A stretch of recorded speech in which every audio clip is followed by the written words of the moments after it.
नहीं होता मुझसे। कौन उठेगा 5 बजे? नींद भी पूरी नहीं होती, पूरा दिन खराब हो जाता है। ये तब तक हमें करना होगा जब तक हमें बच्चा नहीं होता।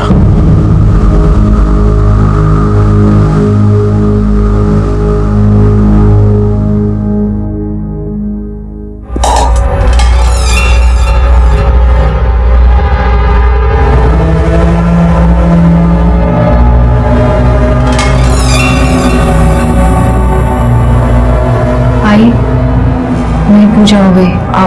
हो गई।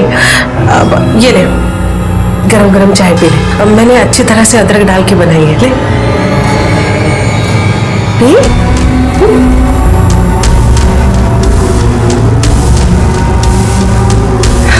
पूरी पी लेना। हाँ,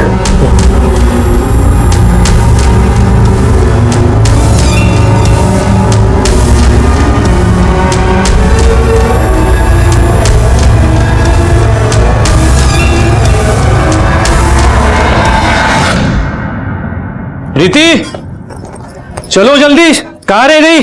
बस आई 2 मिनट। चल। रोज का नाटक है तुम्हारा। अब आ गई ना, चल। तुम्हारी वजह से दुकान खोलने में देरी होती है मुझे रोज। वाह भैया, नई नई बाइक, वाह, बहुत खुश दिख रहे हो।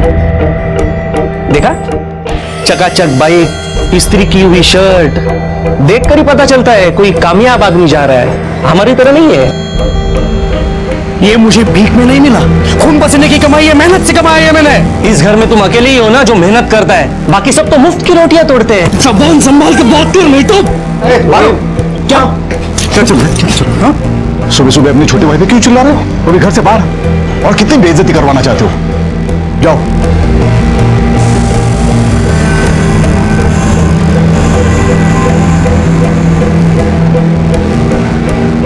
जाओ, दुकान खोलने के लिए देरी हो गई।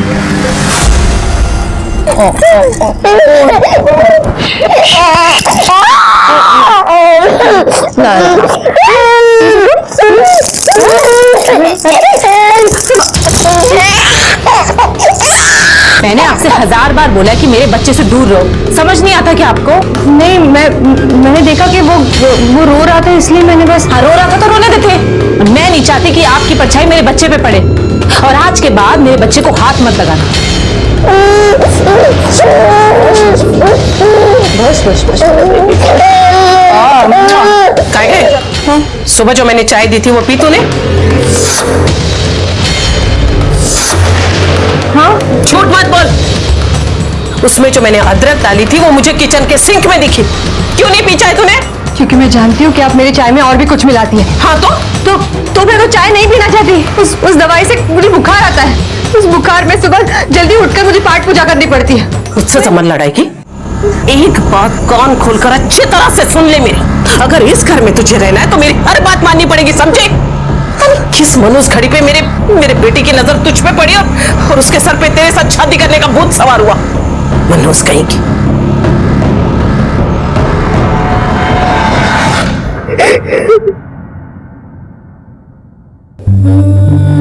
मैं बहुत बर्दाश्त नहीं कर सकती। ये टॉर्चर मैं और नहीं झेल सकती भानु, नहीं झेल सकती। देखो, समझने की कोशिश करो। ये ऐसे सिचुएशन में मैं भी कुछ नहीं कर सकता। नहीं भानु, मैं तुम्हें कुछ नहीं कह रही। जानती हूँ इसमें तुम्हारी कोई गलती नहीं है। कि सिचुएशन ही ऐसी है कि तो चलो ये रोना बंद करो और मुझे बताओ तुम्हारा बुखार कैसा है? बुखार ठीक है। Very good. अच्छा मुझे बताओ, तुम कल वहां जा रहे हो ना? देखता हूँ अगर कुछ काम। नहीं, देखता हूँ वगैरह कुछ नहीं। तुम्हें वहां जाना ही होगा, तुम्हें मेरी कसम। तुम अगर वहां नहीं गए तो हमें हमारे टॉर्चर का सोल्यूशन नहीं मिलेगा।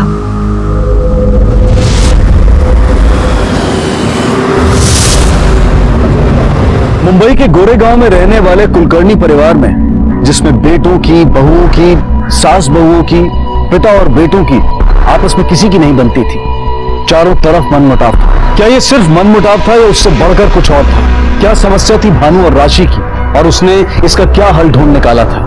क्या उसके खून का मकसद इसी हल के इर्द गिर्द था या फिर वजह कुछ और ही थी?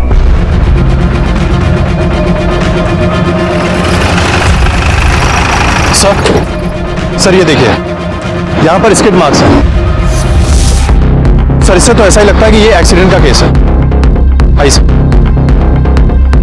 और सर डेड बॉडी पास से उसका आधार कार्ड, ये कुछ सामान और ये पर्स मिला है। और सर पर्स में पैसे भी हैं, ये देखिए। मतलब ये मामला लूटपाट का नहीं है। पाटिल, और सर ये देखिए, और पता मलाड पश्चिम का है। बॉडी सबसे पहले किसने देखी? साहब मैंने आदमी को रोड के इधर ऐसा पड़ा देखा तो आपको कॉल किया। एक्सीडेंट होते हुए देखा था? नहीं साहब। लोखंडे, सर बॉडी को पोस्टमार्टम के लिए भेजो और परिवार वालों को शिनाख्त के लिए बुलाओ। ठीक है सर। ला इधर। 11,000 रुपए खर्च किए, ऐसे कैसे नहीं जाएगी? आई मैंने कोशिश की, वो टाइट हो रही है, नहीं जा रही हूँ। क्या करूं? छोड़।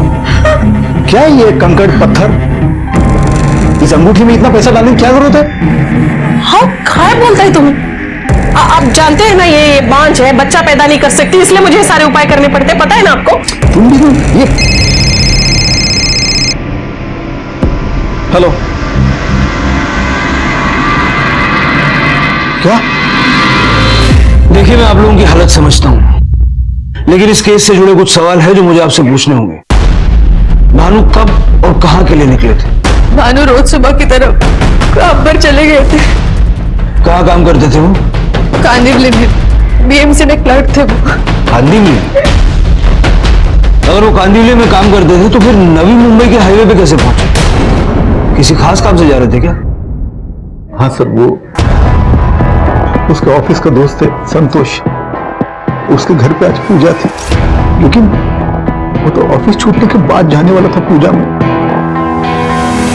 बस बाइक थी, आप भी ली थी, आज भी वो बाइक से ही गए थे। बाइक का नंबर क्या है? सर एक बात समझ में नहीं आई, भानु की बॉडी के पास से हमें उसका फोन और पर्स तो मिला, लेकिन उसकी बाइक नहीं मिली। सर अगर ये मामला वाकई में लूटपाट का होता तो हमें उसका फोन और पर्स भी नहीं मिलना चाहिए। लोखंडे, अभी ये डेफिनेटली कहा नहीं जा सकता कि ये एक एक्सीडेंट था या फिर प्लान्ड मर्डर। हो सकता है कि भानु के मरने के बाद खुद को बचाने की जल्दबाजी में उसने भानु का पर्स और मोबाइल वहीं छोड़ दिया हो। एक काम करो सर, भानु की बाइक का नंबर सारे पुलिस स्टेशन में सर्कुलेट कर दो। ठीक है सर। और सर भानु नवी मुंबई में था, लेकिन इस बारे में उसकी वाइफ को बिल्कुल भी जानकारी नहीं कि वो उस वक्त नवी मुंबई में कर क्या रहा है। हो सकता है बीवी से छुप के कुछ काम कर रहा होगा या कोई लफड़ा वगैरह होगा। फिलहाल उसकी बाइक का तो पता करो। ठीक है सर। आई संभालो अपने आप को, लो थोड़ा पानी पी लो। बंद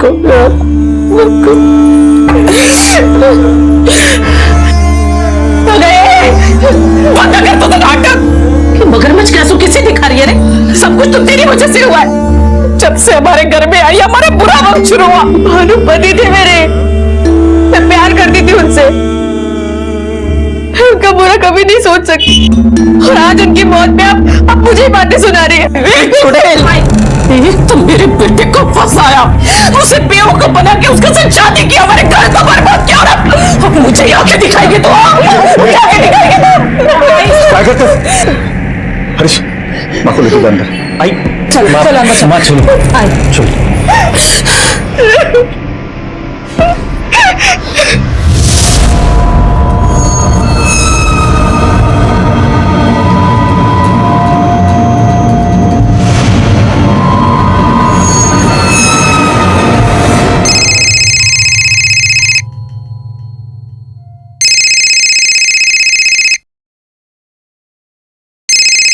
प्रीति सुनो, मैंने सारे पेपर्स तैयार करवा लिए, कल सुबह ही हमें वहां पहुंच जाना चाहिए। अब देखना हमारे सारे सपने पूरे हो जाएंगे, जो सोचा था सब कुछ। हरीश आया।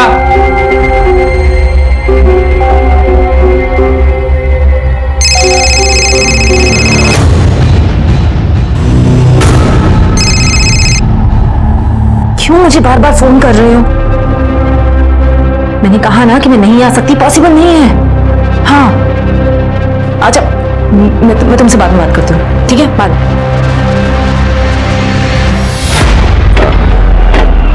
बोला है ना आपको, ये काम हो जाएगा, आपने जबान दी है। ए, कितना टाइम हो जाएगा? अरे हो जाएगा ना साहब, 15-20 मिनट हो जाएगा। वो फोटो स्टोर फ्रेम मुड़ गए ना साहब। ऐसी कुछ बात हुई? कब निकलने वाली हो? उसने तो यही कहा था कि वो निकल चुकी है। निकल चुकी है तो अब तक तो पहुंच जाना चाहिए था ना उसे। ये आजकल के बच्चे भी ना, अरे उसको फोन भी ऑफ है, तो कैसे पता चलेगा कब निकली है वहां से, कब पहुंचेगी यहाँ पे। सर, भानु के पोस्टमार्टम रिपोर्ट के मुताबिक उसकी मौत 10 अगस्त की सुबह 10 से 11 बजे के बीच में हुई है। और सर, इससे एक खास बात पता चली है, भानु के सर पे किसी भारी पत्थर या रॉड से एक बार नहीं बल्कि कई बार मारा गया था। इसका मतलब साफ है लोखंडे कि ये कोई चोरी लूटपाट का मामला नहीं है, भानु को टारगेट करके मारा गया है। और सर, ये रही भानु की पिछले 1 महीने की कॉल डिटेल्स और कॉल लोकेशन। सर, इसके मुताबिक भानु घर से ऑफिस नहीं बल्कि सीधा नवी मुंबई हाईवे पे गया था। और सर, इसके मुताबिक वो पिछले 1 महीने में कभी भी उस हाईवे पे नहीं गया। उसके कॉल रिकॉर्ड में कुछ सिग्निफिकेंट मिला? नहीं सर, पिछले 1 महीने में उसकी ज्यादातर बातचीत फैमिली या दोस्तों ने किए थे और उसमें ऐसा कुछ खास नहीं मिला जिस पर शक किया जा सके। लेकिन अपना डेली रूटीन तोड़ के इस तरह से नवी मुंबई जाना, वहां उसका खून होना और उसकी बाइक गायब हो जाना, ये बात कुछ हजम नहीं हो रही। अगर उसको किसी गाड़ी ने टक्कर मारी है, बाइक भी डैमेज हुई होगी और जो आदमी बाइक लेके भागा है वो उसे रिपेयर करवाने की कोशिश जरूर करेगा। एक काम करो सर, आसपास के जितने भी गैरेजेस हैं पता करो वहां भानु की बाइक रिपेयर होने के लिए आई है क्या। Okay sir. और एक और चीज हमें पता करनी होगी, उसके दोस्त संतोष के घर वाकई में पूजा थी भी या नहीं। लेकिन मेरे घर में कोई पूजा तो थी ही नहीं। समझ में ये नहीं आ रहा है कि भानु ने अपने ही घर वालों के साथ झूठ क्यों बोला। पिछले कुछ दिनों में आपने भानु के बिहेवियर में कुछ अलग देखा? नहीं, ऐसा तो कुछ नहीं था, नॉर्मल था। हाँ, लेकिन 10 तारीख को उसने छुट्टी ली थी। छुट्टी लेने का रीजन क्या था? भानु और राशि को बच्चा नहीं था।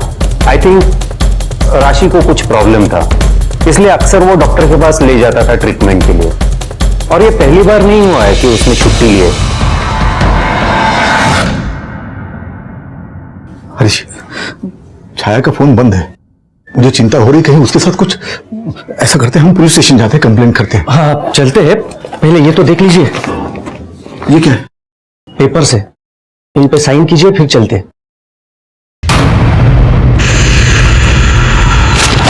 शर्म, बड़े भाई की मौत हुई है, बहन 2 दिन से लापता है, तो तुझे प्रॉपर्टी की पड़ी है। आप गलत समझ रहे हैं। मैं अकेले जा सकता हूं पुलिस स्टेशन? पेपर्स लिखा है मेरे सामने। सर, ये मेरी बेटी छाया है, पूना में रहती है। कल रात को वो पूना से यहाँ आने के लिए निकली, लेकिन अब तक पहुंची नहीं। और सर, उसका फोन भी ऑफ लग रहा है। पुणे में कब से है आपकी बेटी? 4 महीने हो गए सर। ग्रेजुएशन करने के लिए गई है। कौन से ईयर में है? 2nd ईयर में सर। 2nd ईयर में है और 4 महीने से पुणे। कोर्स के बीच में से गई क्या? ऐसा क्यों? वो सर, ये है कि वो जो कोर्स कर रही है वो पूना में अच्छी तरह सिखाया जाता है, इसलिए पूना में भेजा है सर। जहाँ वो पीजी में रहती है वहां का नंबर तो होगा ना? जी। वहां का नंबर दे दीजिए, हम पुणे पुलिस को इन्फॉर्म करते हैं। आपकी बेटी को ढूंढेंगे और हमें आपसे अकेले में कुछ बात करनी है।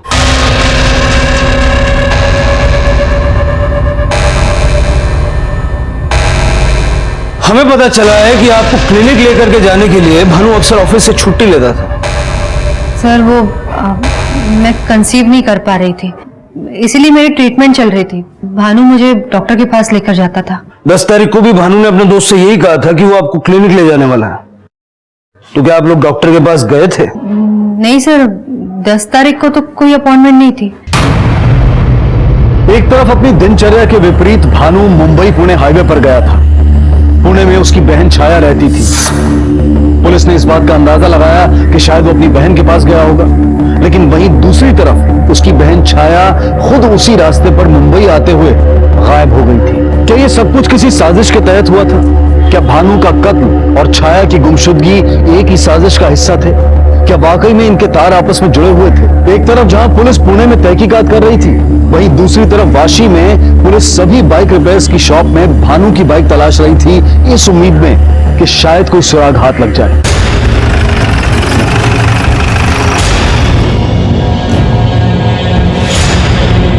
ये जो 1989 नंबर का बाइक है, ये लेके जो आदमी आया था उसका हुलिया याद है? सब ठीक से देखा नहीं साहब मैंने। कुछ भी याद है उसके बारे में? हाँ साहब, मैं जब बाइक ठीक कर रहा था ना, तो आदमी फोन पे बात कर रहा था। मुझे आधा घंटा लगा बाइक रिपेयर करने के लिए, तो आधा घंटा वो आदमी फोन पे ही बात कर रहा था। कितने बजे की बात है?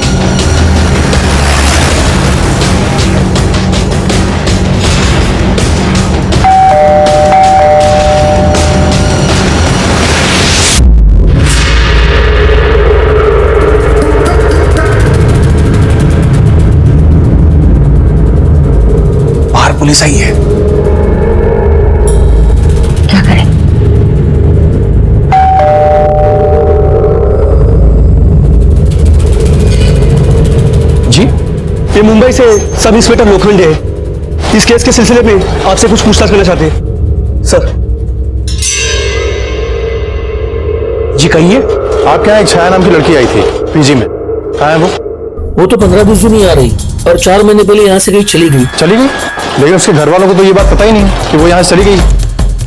अभी कहाँ रहती है? पता नहीं। अच्छा इतना तो पता होगा ना कि किस कॉलेज में पढ़ती है वो? जी नहीं। ठीक है।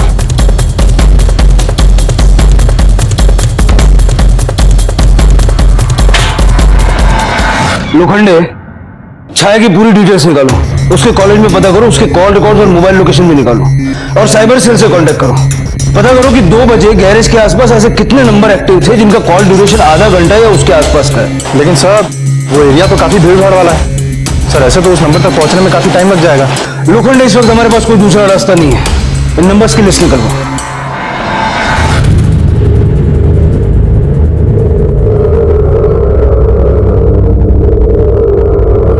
गए वो लोग।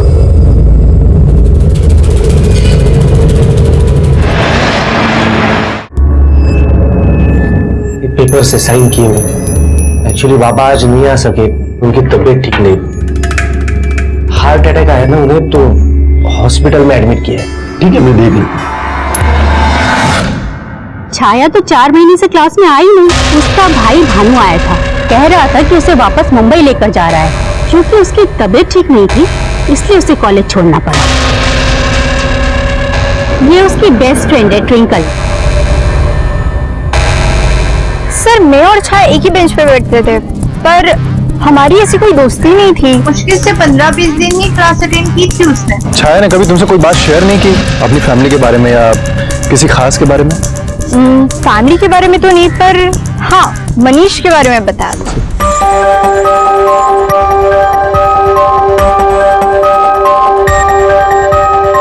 मनीष प्लस छाया? ओहो, कौन है? बॉयफ्रेंड है? मुंबई से या पुणे से? मुंबई। मुंबई? तुम भी मुंबई से और वो भी मुंबई से? फिर तो कोई टेंशन ही नहीं है। तो फिर तुम क्यों टेंशन में रहती हो? बिकॉज मेरे घर वाले उसे पसंद नहीं करते। सर ये रहे छाया के कॉल रिकॉर्ड्स और उसके फोन लोकेशन। सर इसके कॉल रिकॉर्ड्स में कहीं भी मनीष के नंबर नहीं है, सिर्फ फैमिली मेंबर्स के नंबर है। उसकी लास्ट लोकेशन क्या थी? सर उसकी last location Mumbai Pune highway पे उरन के पास की है। मतलब वो मुंबई आने के लिए निकली थी। अगर छाया ने 4 महीने पहले पीजी छोड़ दिया था तो फिर वो पुणे में रह कहाँ रही? सर मैंने छाया की पिछले 4 महीने की लोकेशन टेली की है। सर उसकी ज्यादातर फोन लोकेशन रेवेन्यू कॉलोनी के आसपास की है, तो हो सकता है कि वो केलकर के घर के आसपास कहीं रह रही है। लोखंडे, ये इत्तेफाक नहीं हो सकता कि जिस दिन भानु का मर्डर हुआ उसी शाम को छाया गायब हुई, उसका फोन ऑफ हुआ और भानु ने कॉलेज में उसकी बीमारी की बात की, उसको मुंबई वापस लाने की बात की, जबकि वो जानता था कि 4 महीने से छाया पुणे में थी। तो ये बात उसने अपने परिवार से क्यों छुपाई? क्यों छुपाया ये तो नहीं पता सर। हाँ शायद ये जरूर जानती होगी। नहीं, मैं नहीं जानती। उन्होंने कभी मुझे इस बारे में कुछ बताया ही नहीं। खोटो बोलो न कसम, सब जानती है तू। पता है मुझे पता है वो हर छोटी से छोटी बात तुझे बताता था ना, इसलिए जो भी पकना है ना अभी पक दे। अगर तेरी वजह से मेरी बेटे को कुछ हुआ ना तो उसके लिए तू जिम्मेदार है। कि मैं दिमाग पर जोर डालिए आप लोग, याद करने की कोशिश कीजिए। हो सकता है भानु ने कुछ बताया हो छाया के बारे में आपको, कि वो कॉलेज क्यों नहीं जाती थी, क्या वो वाकई बीमार थी? नहीं साहब, सच में मैं तो कुछ नहीं जानती, कभी बात ही नहीं की। ठीक आई, मैं दुकान जा रहा हूँ, लेट हो रहा है। आई, मैं भी ऑफिस के लिए निकलती हूँ। हाँ ठीक है। अच्छा तुम बस से जाओगे या मैं तुम्हें छोड़ने चलूं? नहीं, मैं बस से चल जाऊंगी, मुझे बहुत देर हो रही है। ठीक है? ठीक है।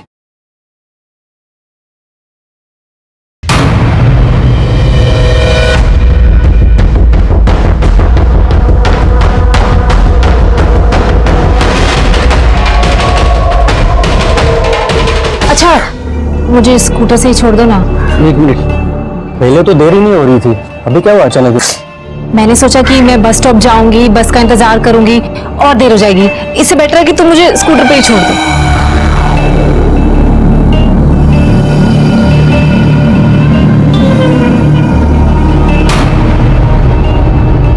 सर, जो इंसान प्रॉपर्टी के लिए अपने पिता को झूठा हार्ट अटैक दे सकता है, तो क्या ये मुमकिन नहीं कि वो अपना काम निकलवाने के लिए अपने भाई को ही रास्ते से हटा दे? अरे ये सब क्या है? क्या है ये सब? तुम्हारी हिम्मत कैसी हुई ये सब करने की? मुझे पैसों की जरूरत थी और इसके अलावा आपने कोई चारा नहीं छोड़ा था मेरे लिए। ये क्राइम है, क्राइम। इसके लिए तुम्हें जेल भी हो सकती है, समझे? पहले कभी आपने ध्यान नहीं दिया मुझ पर और अब जेल जाने की धमकी दे रहे हैं मुझे। ये जिंदगी तुमने चुनी है खुद अपने लिए। बिना मेहनत किए कोई फल नहीं मिलता। तुमने बिना मेहनत किए फल पाना चाहा, अपने भाई की जाली साइन मारकर प्रॉपर्टी बेचना चाहा, तो वकील को बोल दिया कि मुझे हार्ट अटैक आया। प्रॉपर्टी को लेकर झगड़े होते, वो भी इस हद तक कि हरीश बानू की जान ले सकता था। दादा, तुमने पापा को प्रॉपर्टी बेचने के लिए मना क्यों किया? तो अभी बेचेंगे तो घाटे में जाएंगे। वो प्रॉपर्टी तुम्हारे अकेले की नहीं है, उसमें से आधा हिस्सा मेरा भी है और अपने हिस्से का मेरे मन में जो आएगा मैं करूंगा। जब चाहूंगा तब बेचूंगा उसे। वो प्रॉपर्टी बाबा के नाम से है और बाबा अभी तक जिंदा है। हाँ, तुम्हारा पेट भरे है ना, अभी सरकारी नौकरी मिली है, तुम्हारी लाइफ सेट है, इसलिए ज्ञान दे रहे हो मुझे। मेरी तरह बाबा के साथ राशन की दुकान में छक मारनी पड़ेगी ना, तब पता चलेगा तुम्हें। चिल्लाने की जरूरत नहीं है, तुम्हारा प्रॉब्लम तुम्हें ही सॉल्व करना होगा। और खबरदार, मुझसे आइंदा से ऐसी बात की तो चलो निकलो। मैं ऐसी बात करूंगा, क्या करोगे? प्रॉपर्टी के लिए तूने अपने भाई को मार डाला और उसका जाली साइन किया, है ना? मैंने साइन किया सर, लेकिन मैंने मारा नहीं उन्हें। तेरे और भानु के प्रॉपर्टी को लेकर झगड़े होते थे, मारपीट भी हुई थी। मारपीट हुई थी सर, लेकिन उन्होंने ही शुरू की थी। भानु का तेरे अलावा किसी और के साथ झगड़ा नहीं हुआ था, समझा? मनीष के साथ हुआ था सर। वही मनीष जिसका छाया के साथ अफेयर था। मेरे घर वाले कभी नहीं मानेंगे यार। अरे मान जाएंगे, तुम टेंशन मत लो। पूना जा रही हूँ मैं। फिर से इसके साथ घूम रही है? मेरा प्लीज छोड़ो दादा, मेरा दर्द हो रहा है। देखिए, उसको चोट लग रही है। दादा प्लीज छोड़ो। उसका हाथ छोड़ दीजिए। तू मुझे सिखाएगा मैं अपने बहन के साथ कैसे बिहेव करूं? दादा, हाँ? तू सिखाएगा मुझे? देखिए, अपनी लिमिट क्रॉस मत करिए, वरना मेरा हाथ भी उठ सकता है। आइंदा से छाया के आसपास भी दिखाई दिया ना, तो मैं तुझे सिखाऊंगा कि हाथ उठना किसे कहता है। समझ गया? निकल, तू चल गया। मनीष की वजह से दादा ने छाया को पुनः भेजा था। रहता कहाँ ये मनीष? तुमने बताया ना हरीश के बारे में पुलिस को। तुम्हारे बेटे को खा गए और हरीश को पुलिस के हवाले कर दिया। वो कौन खून कर अच्छी तरह से सुन ले तू। अगर मेरे बेटे को पुलिस ने नहीं छोड़ा ना, तो तेरा ताला पानी इस घर से बंद। एक दिन तुझे इस घर में रहने नहीं दूंगी, समझे?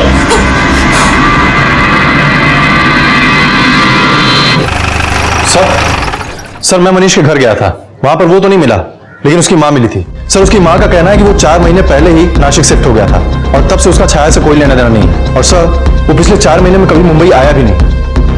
सर, ये उसके नासिक का पूरा पता है सर। और सर, उसके बारे में एक खास बात पता चली है, उसको सट्टेबाजी की बुरी आदत है सर।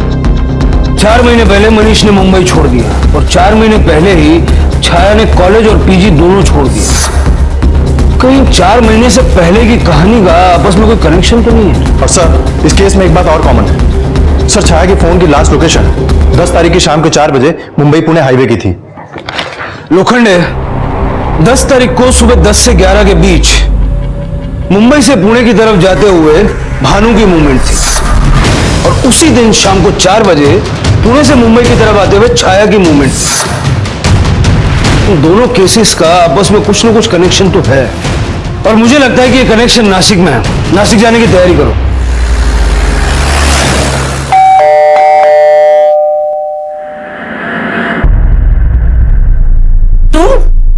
तुम यहाँ क्या करने आई हो? कहाँ है वो? कौन? बताइए मुझे, कहाँ है वो? अरे कहाँ है वो? यहाँ मैं और मेरे पति के सिवाय और कोई नहीं है। अरे क्या ढूंढ रहे हो? मैंने कहा ना, कोई नहीं है।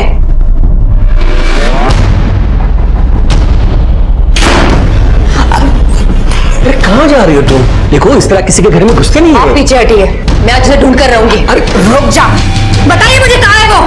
मैंने कहा ना, 4 महीने पहले ही वो यहाँ से चली गई है। झूठ बोल रहे हैं, मैं जानती हूँ छाया यहीं पे है। साफ साफ बताइए वो कहाँ है, वरना क्या करोगी? पुलिस में जाओगी? जाओ, जा पुलिस में जा। अरे जा ना।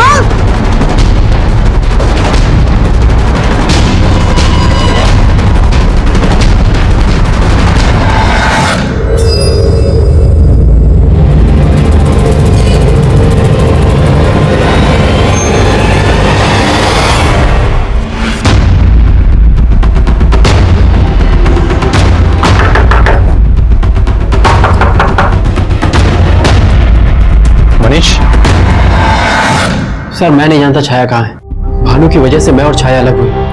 वो अपने भाई के कहने पर मुझे छोड़कर पूना चली गई, तो मैंने भी उसके बारे में सोचना छोड़ दिया। पिछले 4 महीने से ना तो मैंने उसकी शक्ल देखी है और ना उसकी आवाज सुनी है। और सर मेरा यकीन मानिए, मैंने किसी का खून नहीं किया है और ना ही किसी को गायब किया है। ठीक है, फिलहाल तो हम जा रहे हैं, लेकिन जब तक ये केस सॉल्व ना हो जाए शहर से बाहर जाने की सोचना ही मत। चलो। हाँ लोखंडे बोल। सर मैंने मनीष से पूछताछ की है। सर मुझे नहीं लगता कि इन दोनों केसेस में उसका कोई हाथ है। और सर मैंने उसके पड़ोसियों से पूछताछ की है, उनका भी यही कहना है कि कभी उन्होंने मनीष को किसी लड़के के साथ नहीं देखा। सर मनीष की कॉल रिकॉर्ड निकालो और ट्रायंगुलेशन भी पता करो 10 तारीख को उसके मोबाइल की लोकेशन क्या थी। ठीक है सर। सर 10 तारीख को गैरेज के आसपास जितने भी नंबर एक्टिव थे, हमने उनके ओनर की एक लिस्ट बनाई है और वो सभी नंबर हाईलाइट किए जो आधे घंटे के आसपास एक्टिव थे। सर उसमें एक नंबर रघु का भी है जो हिस्ट्री शीटर है। सर उसने जिस नंबर पे कॉल किया था वो नंबर उसके वाइफ का है। और सर एक बात पता चली है कि भानु के मर्डर के वक्त रघु की फोन की लोकेशन भी क्राइम स्पॉट के आसपास की थी। उसके बाद उसका फोन बंद हुआ, लेकिन 11 तारीख को उसका फोन फिर से ऑन हुआ और उसने उसके वाइफ को फोन किया। सर उसका एड्रेस मिल गया है, हम उसके वाइफ से पूछताछ करके रघु तक पहुंच सकते हैं। बीवी से पूछताछ करोगे तो अलर्ट हो जाएगा। काम करो, रघु का और उसकी बीवी का दोनों का मोबाइल सर्वेलेंस पे डालो। हो सकता है कि मनीष और छाया ने मिलकर रघु को भानु को मारने की सुपारी दी। Hello, okay Patel, highway patrol को मुंबई पुणे हाईवे पे एक लाश मिली है। फौरन वहां पहुंचो और कुलकर्णी फैमिली को शिनाख्त के लिए बुलाओ। सर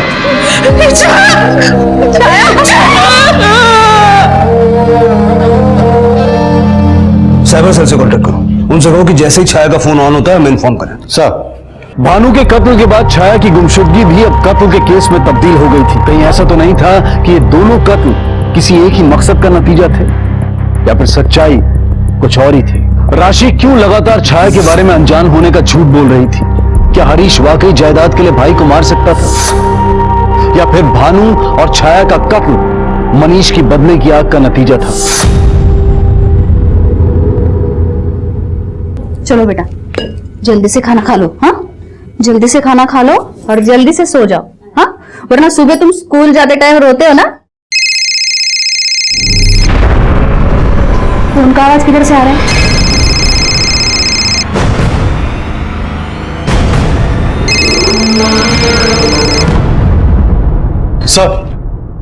सर छाया का ये फोन एक 10 साल के बच्चे के पास देवलाली में मिला है। सर इसको ये फोन तब मिला जब वो झाड़ियों में अपना क्रिकेट बॉल ढूंढ रहा था। और सर फिंगरप्रिंट एक्सपर्ट ने इसी फिंगरप्रिंट्स ले ली है, जल्दी रिपोर्ट आ जाएगी। और सर ये रही छाया की पोस्टमार्टम रिपोर्ट। सर इस रिपोर्ट के मुताबिक छाया ने भी कुछ दिन पहले ही बच्चे को जन्म दिया था। ये क्या बकवास कर रहे हो आप? मेरी मरी हुई बेटी को बदनाम कर रहे। अरे मेरी छाया की तो शादी भी नहीं हुई थी, फिर वो प्रेग्नेंट कैसे हो सकती है? पूरे परिवार में से किसी को भी नहीं पता कि छाया प्रेग्नेंट थी। लोखंडे सर ये फोटो देखिए पहले आपने कभी?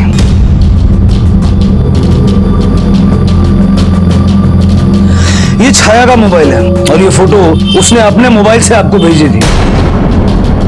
अब भी आप ये कहेंगे कि आपको कुछ नहीं पता? सच क्या है? मुझ में कभी कोई प्रॉब्लम ही नहीं थी। बाकी लड़कियों की तरह मैं भी मां बन सकती थी। मेरे पति भानु कमी उनमें थी। उन्हें शर्मिंदगी से बचाने के लिए मैंने ये ब्लेम खुद पर ले लिया।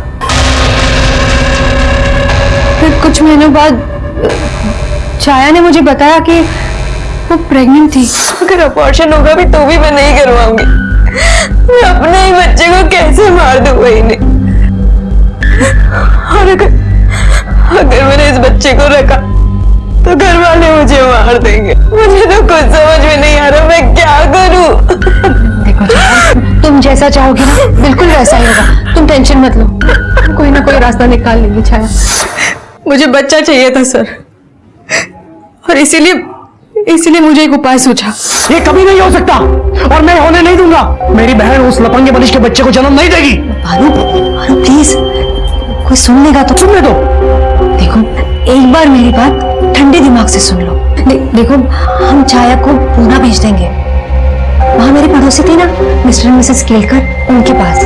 छाया का बच्चा शहर के बाहर पैदा होगा तो किसी को पता भी नहीं चलेगा, और फिर हम उसे अडॉप्ट कर लेंगे। छाया का बच्चा उसकी आंखों के सामने रहेगा, इससे अच्छी बात और क्या हो सकती है? क्या फालतू जैसे सपने देखने लगे तुम? जो नहीं हो सकता वो नहीं हो सकता।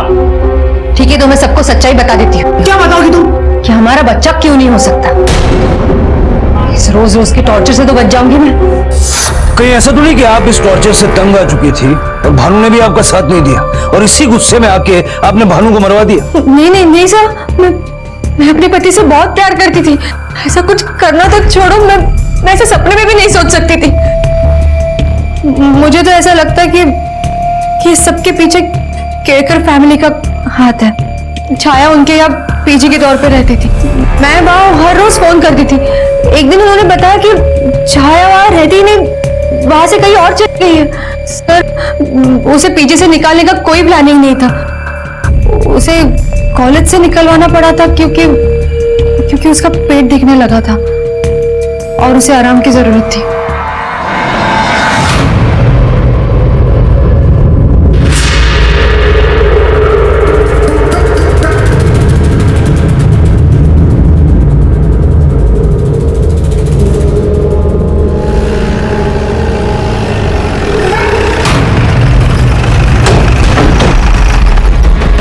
आपसे कुछ बात करनी थी।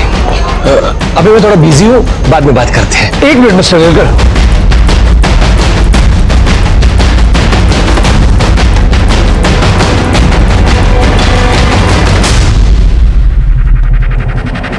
आपको इस मिल्क पाउडर की क्या जरूरत पड़ गई?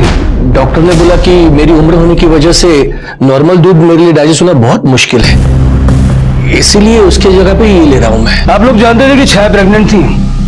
नहीं साहब, हमें तो बिल्कुल पता नहीं था, और जब छाया यहाँ रहने आई तभी ऐसा लगा नहीं ना कि वो प्रेग्नेंट है। एक बार आपका घर देख लें। आपको क्या लगता है हम गुनहगार हैं? आप क्या समझते हैं क्या हमने कुछ गुनाह किया है? हमें लगता है कि आपने छाया का बच्चा छुपा के रखा है। नहीं, ऐसा कुछ नहीं है। ममता शांत हो जाओ, शांत हो जाओ। देखने दो, नहीं देखने दो। जाइए सर, आप देखिए। बगा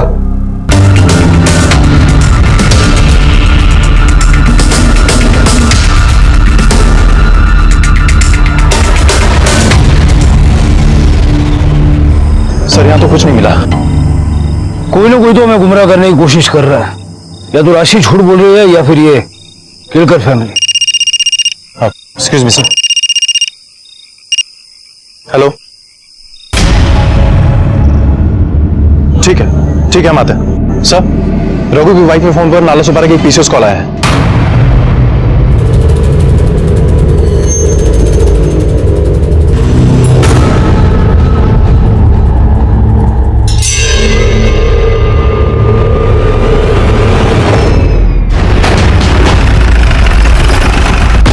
हाँ साहब, यहीं से फोन किया। मेरी दुकान पे पान खाने अक्सर आता रहता। कहाँ रहता है ये? पीछे वाली बस्ती में, खोली नंबर 10 में रहता।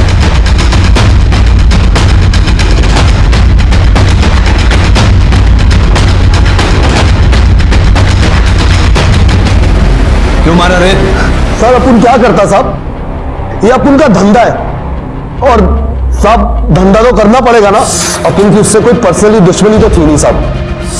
अपन को पैसा मिला तो मैंने उसे मारा। किसने दिया पैसा? वो सब अंगत ने साहब। सर, मैं और प्रीति एक ही ऑफिस में काम करते थे, हमारा अफेयर चल रहा था। सर, भानु भैया को मेरे और अंगद के बारे में सब कुछ पता चल गया था। उसके बाद से वो मुझे ब्लैकमेल कर रहे थे। अगर तुम चाहती हो कि तुम्हारी ये अफेयर वाली बात घर में किसी को ना पता चले तो मैं जो बोल रहा हूं वो सुनो। हरीश के दिमाग से ये प्रॉपर्टी बेचने वाला ख्याल निकाल देना, समझी? नहीं तो मुझे 2 मिनट नहीं लगेंगे घर में ये बात सबको बताने के लिए। सर, फिर उसके बाद मैंने अंगद को बताया कि भानु भैया को हमारे बारे में सब कुछ पता चल गया है। सो आज के बाद ना तो हम मिलेंगे ना ही फोन पे बात करेंगे, और हमारे बीच के रिश्ते को भी खत्म कर रही। ऐसे कैसे खत्म हो जाता? मैं प्रीति से प्यार करता था, उसके साथ रहना चाहता था, लेकिन उसके लिए भानु को रास्ते से हटाना जरूरी था, इसलिए मैंने उसकी सुपारी रघु को दी। Sir 1 minute. सर, छाया के फोन पर मनीष के फिंगरप्रिंट्स मिले हैं। इमीडिएटली नासिक पुलिस को कांटेक्ट करो, उनको बोलो मनीष को उठा लें। 4 महीने से तूने छाया की शक्ल तक नहीं देखी, लेकिन उसके मोबाइल पे तेरे फिंगरप्रिंट्स। कैसे?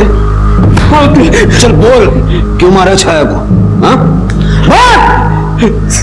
सर मैं छाया से सचमुच बहुत प्यार करता था, और उसका बड़ा भाई भानु वो हमें कभी नहीं मिलने देता। आइंदा से छाया के आसपास में दिखाई दिया ना तो मैं तुझे सिखाऊंगा कि हाथ उठाना किसे कहता है।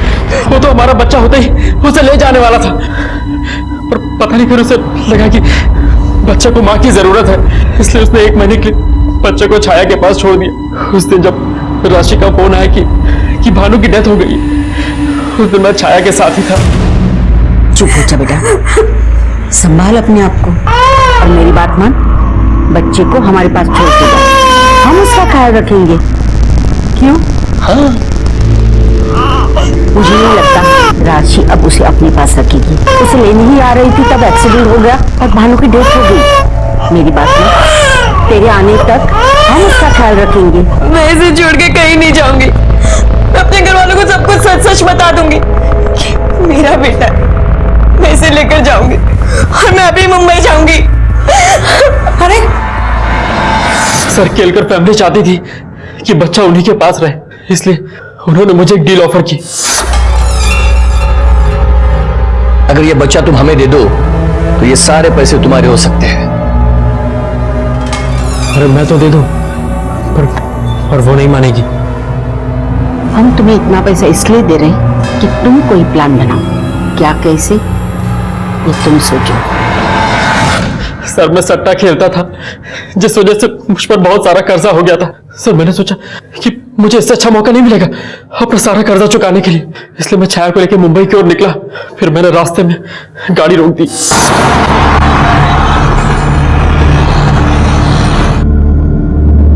क्या हुआ? गाड़ी क्यों रोक दी? बड़ी जोर की आई, पर हो गया।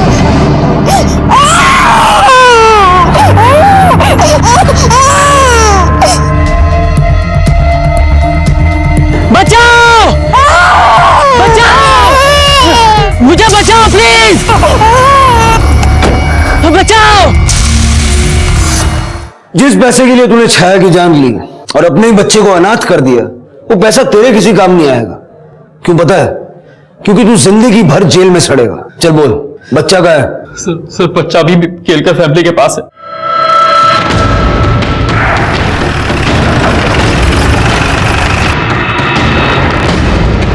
दरवाजा लॉक है, दरवाजा तोड़।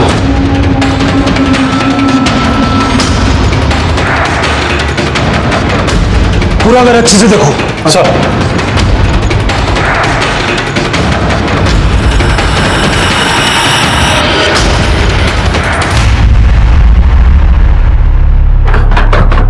सर आइए सर।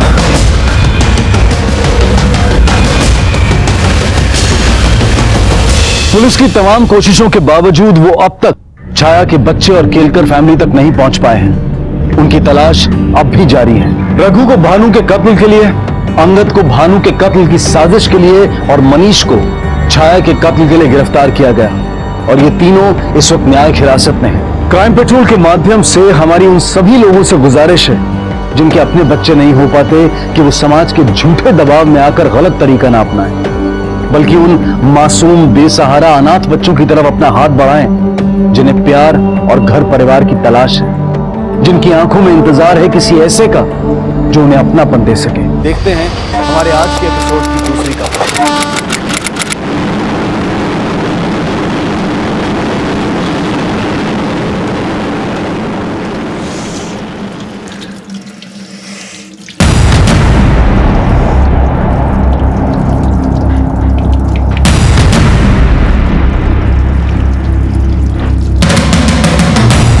ये क्या हुआ तुमका?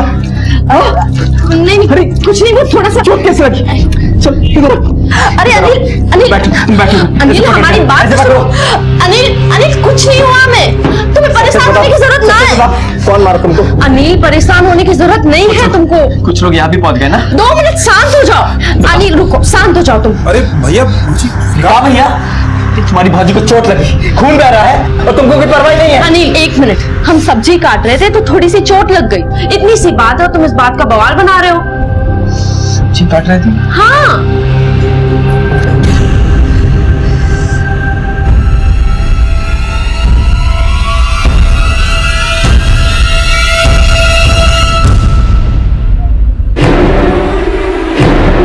तुम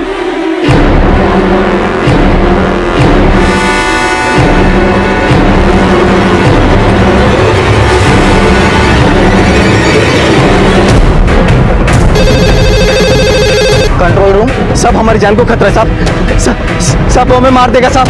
कौन मार देगा? कहाँ हो तुम? साहब मैं थाने हाईवे खाड़ी के पास वाले जंगल में। साहब हमें बचा लीजिए साहब। हॅलो हॅलो हॅलो, ठाणे हायवेला जे जंगल आहे तिथे बाजूला एक खाडी आहे, तिथे एक माणसाला मारायची कोशिश केली जात आहे। तुम्ही प्लीज त्या लोकेशनवर लवकर पोहोचा।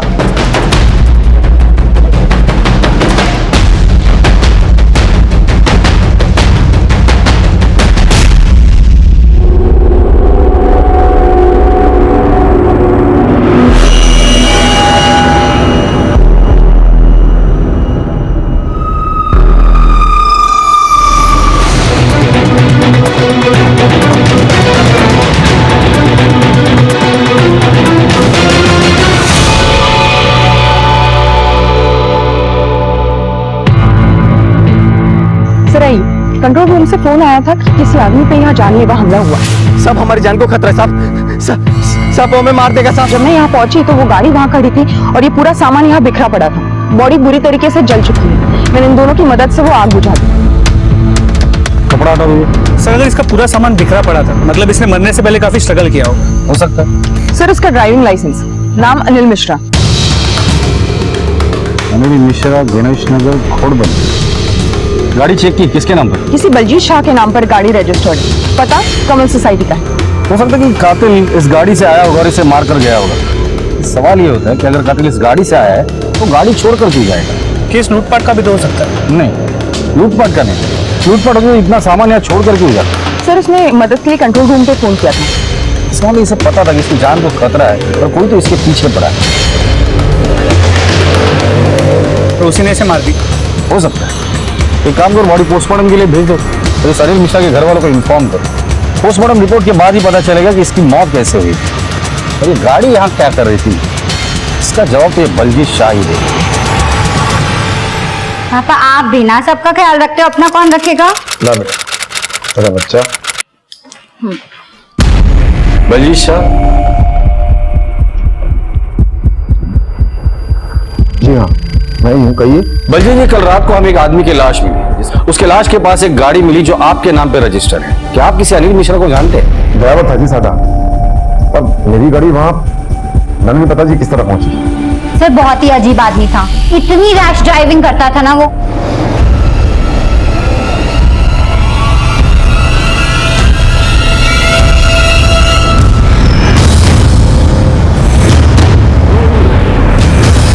अनिल धीरे चलाओ गाड़ी। तो चुप कर बेटा, मैं बताता हूँ। देखो जी, अनिल कुछ दिनों से बहुत डरा रहा था। ऐसा लगता था जैसे उसको उसकी जान का खतरा हो। और मेरी बेटी हेतल नू बड़ा घूर घूर के देखता था जी। देखो जी, हमारा तो वो ड्राइवरी का काम करता था। बाहर उसने क्या रायता फैला रखा था ये सानू कोई नहीं पता। कल तो भाई मैंने उसे काम से निकाल दिया था। जी साहब। अनिल, तू गाड़ी की चाबी नीलेश को दे दे। और कुछ दिन पहले भी वो बुरी तरह पिटकर आया था। बलजीत जी, कल रात आप कहाँ थे? आप मुझ पर शक कर रहे हैं? देखिए जी, मेरी तबीयत ठीक नहीं रहती, मैं अपने घर पे आराम कर रहा था। और आप? ये भी घर पे थी, इसे तो ड्राइविंग ही नहीं आती। सबसे बड़ी बात यह है कि हमारी गाड़ी की चाबी बिल्डिंग के वॉचमैन के पास रहती थी, जिसका नाम नीलेश है। और नीलेश की और अनिल की अक्सर झड़प हुआ करती थी। ये नीलेश और अनिल आपकी सोसाइटी में कब से काम कर रहे हैं? अनिल तो अभी 7-8 महीने पहले ही आया था, लेकिन नीलेश 4 साल से काम कर रहा था। तंग आ गया था मैं इस अनिल से, और तंग आकर आपने नीलेश की मदद से अनिल को मार डाला। ये आप क्या कह रहे हैं? और मैं भला उसमें क्यों मारूंगा? ठीक है, मैं नीलेश के डिटेल्स इनसे ले लेना और उसका मोबाइल ट्रैकिंग पे डालना। सर, नंबर बताइए नीलेश।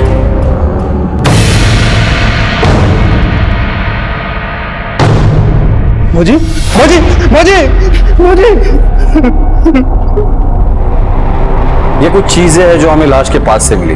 क्या बता सकती कि ये सब आपके पति की है?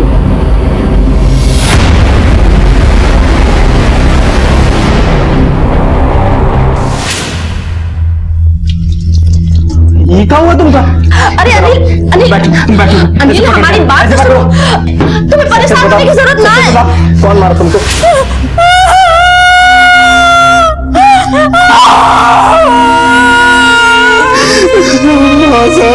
ये मेरे भैया की है। आपके पति की किसी के साथ कोई दुश्मनी, लड़ाई, झगड़ा? उनका किसी से कभी कोई झगड़ा नहीं था। मेरे भैया बहुत ही शरीफ आदमी थे साहब, अपने काम से काम रखते थे। ये नीलेश और अनिल के बीच अक्सर झगड़ा होता था? अनिल का नहीं मालूम साहब, पर ये नीलेश बहुत गुस्से वाला आदमी था। ये वॉचमैन लोग रहते कहाँ? सर ये पीछे बस्ती है ना, उसी में एक कोहली है।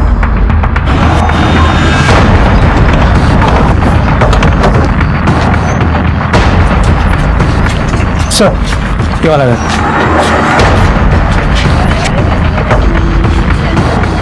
देखो इनमें से नीलेश कौन है? उड़ाओ सबको।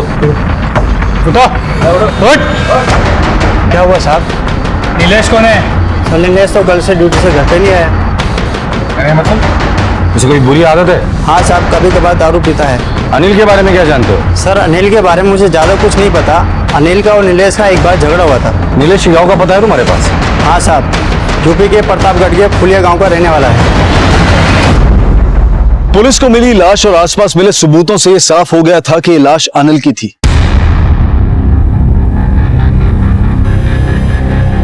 उधर नीलेश गायब था। क्या नीलेश अनिल की जान लेकर फरार हो गया था? सब ठीक हो जाएगा भाभी, मत रो। बैठो पानी लाता है।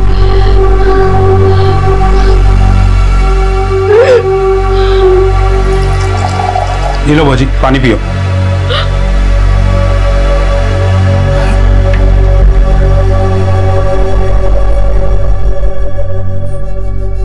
क्या बात है भौजी, क्या एक्टिंग किया पुलिस वालों के सामने।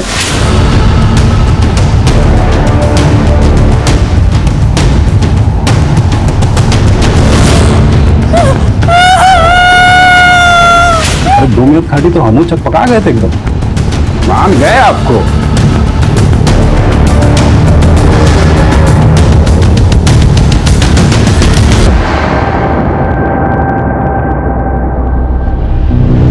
नफरत के लिए कोई ठोस वजह भी तो होनी चाहिए। शायद अनिल नीलेश का कोई राज जानता हो, इसलिए नीलेश अनिल को मार के खुद गायब हो गया। फिर वो शाह की गाड़ी क्यों लेकर गया? और गाड़ी लेकर भी गया तो उसने गाड़ी वहां क्यों छोड़ी?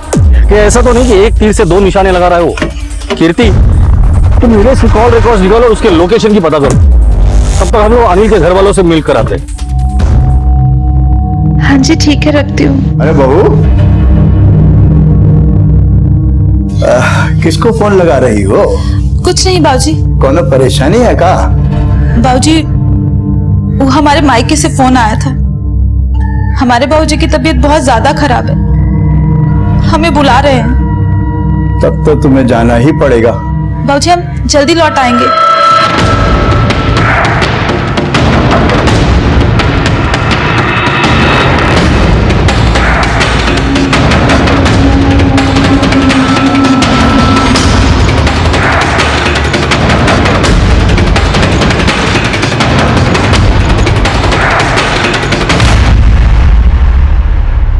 सर घर में कुछ नहीं मिला।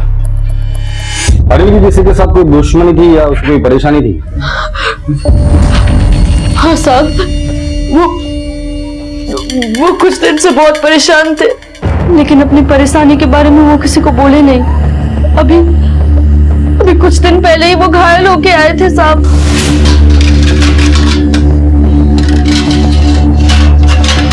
सरला, सरला। अरे ये क्या हुआ? इतना चोट लग गया कैसे? बैठो। अभी बेखबरी से चल रहे थे, रास्ते में गड्ढा था, दिखाने तो गिर गए। डॉक्टर को दिखा लिया है, पट्टी और इंजेक्शन कर दिया है। अब यकीन के साथ कह सकते हैं कि वो चोट उन्हें गड्ढे में गिरने से लगी थी। अरे साहब, जब हम लोग कुछ देखे ही नहीं तो कैसे बता दे? लेकिन साहब वो नीलेश कुछ दिन से भैया को बहुत ही परेशान किया था।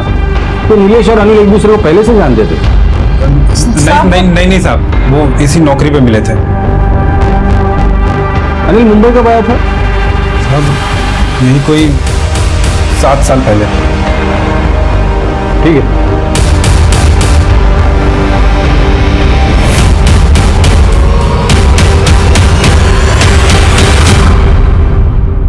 इस पूरे केस में सिर्फ एक ही शख्स ऐसा है जिसका दोनों से वास्ता पड़ता है, और वो है शाह। हो सकता है ये शाह इस सबको कठपुतली की तरह नचाता, या फिर अनिल इस शाह का कोई राज जान गया था। एक काम करो, इस शाह के कॉल रिकॉर्ड निकालो और पता करो ये नीलेश से कितनी बातें करता था। सर, एक बात नोटिस की तुमने? मैं सवाल बीवी से पूछ रहा था और जवाब भाई दे रहा था। तो अनिल की कुछ दिनों पहले किसी के साथ मारपीट हुई थी, हो सकता है कि मारपीट करने वाला नीलेश ही। अगर नीलेश और अनिल की मारपीट हुई है और अनिल ने मारा है इसे, लेकिन ऐसा भी तो हो सकता है कि सर कॉल रिकॉर्ड्स के मुताबिक कत्ल के वक्त अनिल और नीलेश एक ही लोकेशन पे थे, शायद दोनों साथ में थे। कंट्रोल रूम में कॉल आने के बाद अनिल का फोन स्विच ऑफ हुआ, जबकि नीलेश का फोन उसके कुछ देर बाद ही ऑफ हुआ है। आखिरी कॉल किसे किया था? सर लास्ट कॉल यूपी के प्रतापगढ़ में किसी को किया है। तो नीलेश प्रतापगढ़ का रहने वाला है, लगता है गाँव भाग गया हो। यूपी पुलिस को इन्फॉर्म करो कि ये नीलेश के बारे में सब कुछ पता करे, और उन्हें कुछ पता चलता है तो हमें इन्फॉर्म करें। सर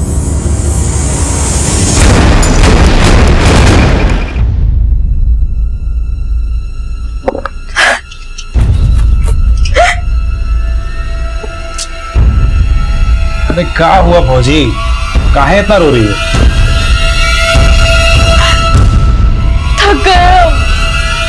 थक गए पुलिस के सवालों से। ये डर मन में रखकर हम जी नहीं पाएंगे। हम अभी जाकर उसको। अरे भौजी, तो तुमको कौन सा जिंदगी भर पुलिस का मुंह देखना है? अरे बस कुछ ही दिन का तो बात है। अरे हम तो तुमको अभी यहाँ से लिया के चल सकते हैं, और उनका बात पुलिस हम पे शक करने लगेगी। अरे 2-4-10 दिन में मामला ठंडा हो जाएगा, फिर लिया चलेंगे तुमको।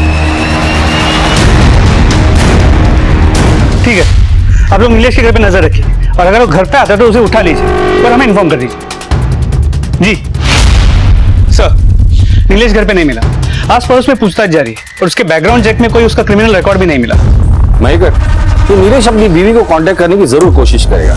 यूपी पुलिस को बोलो कि नीलेश की बीवी का मोबाइल सर्विलेंस पे डाल और आने वाले हर कॉल पर नजर रखो। सरला का कहना है कि अनिल पट्टी बांधकर घर पर आया था, मतलब वो जरूर किसी क्लिनिक में गया होता। अनिल के सोसाइटी से लेके घर तक जितने भी क्लिनिक है वहां जाके पता करो उसने मरम पट्टी कहां से की थी। हो सकता है वहां से कुछ लीड मिल जाए। सर, अनिल पर हमले की खबर मिलने के बाद पुलिस ने आसपास के सभी क्लिनिक्स और इलाकों में पूछताछ शुरू कर दी। शाह के बैंक अकाउंट से पता चला है कि 2 हफ्ते पहले शाह के अकाउंट से नीलेश के अकाउंट में 10,000 रुपए ट्रांसफर किए गए, जबकि शाह के नीलेश को कोई पैसे देने बनते नहीं थे। ये शाह किस खुशी में पैसे बांट रहा है? हाँ कीर्ति बोलो। सर अनिल ने जिस क्लिनिक से ट्रीटमेंट लिया था उसका पता लग गया है। ठीक है सर, अनिल ने जिस क्लिनिक से ट्रीटमेंट लिया था उसका पता चल गया है। ठीक है कीर्ति, और तुम जाकर देख कर आओ। सर,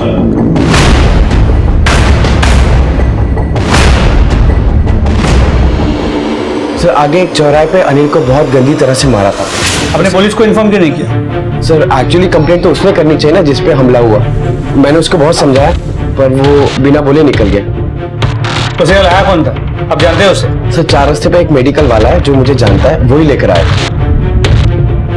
हाँ साहब, यही तो मार खा रहा था, और जो इसको मार रहा था सब उसके सर पे तो खून सवार था। क्या मारने वाला ये आदमी था? हाँ, ये नहीं।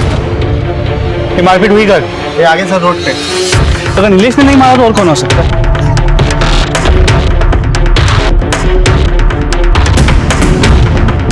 ये पूरा एरिया सीसीटीवी में कैप्चर हुआ होगा, शायद इससे कुछ हाथ लगे। इस कैमरा का फुटेज निकलवाओ। सर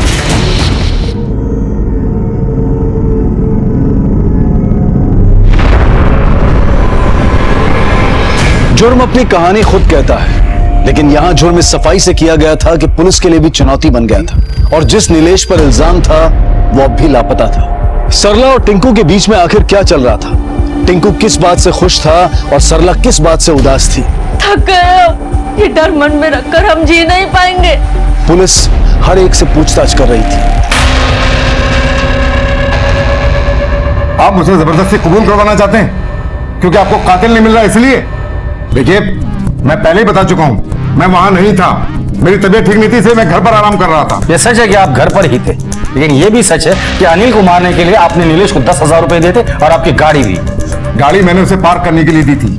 रही बात पैसों की, तो पैसे उसने मुझसे मांगे थे अपने बाप की आंखों के ऑपरेशन के लिए। उसने मांगे और आपने दे दिए। चैरिटी का बहुत शौक है क्या आपको? अगर आपको मेरी बात पे यकीन नहीं है तो उसके घर फोन लगा के पता कर दीजिए। वो तो हम पूछताछ करेंगे। हेलो, क्या सर? अनिल के घर में आग लगी। एक देश और तहकीकात के सिरे उलझते ही जा रहे थे।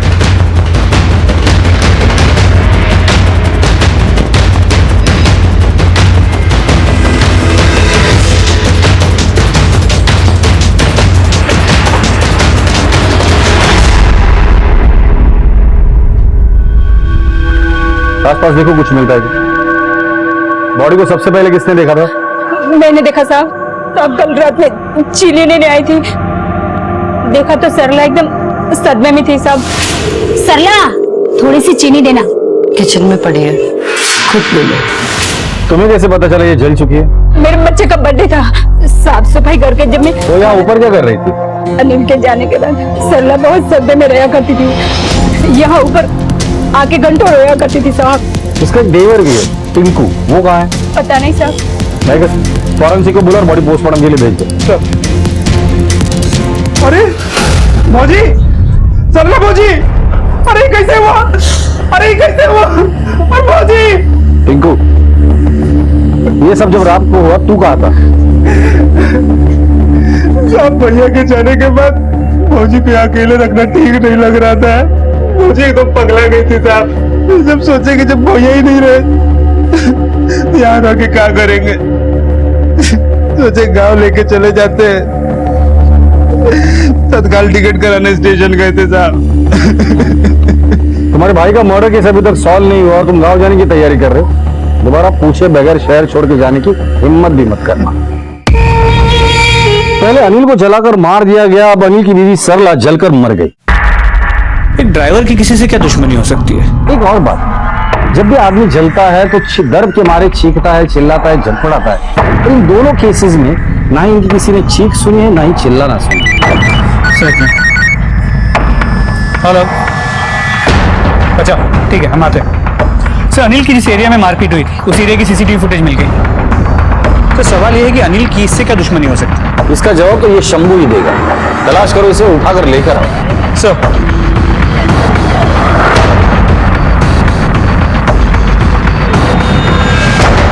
जो बोला ना, अभी 17 तारीख को तेरा इंतजार करेगा। मैं तेरा बाप लगता है क्या? लो, पकड़ो उसको।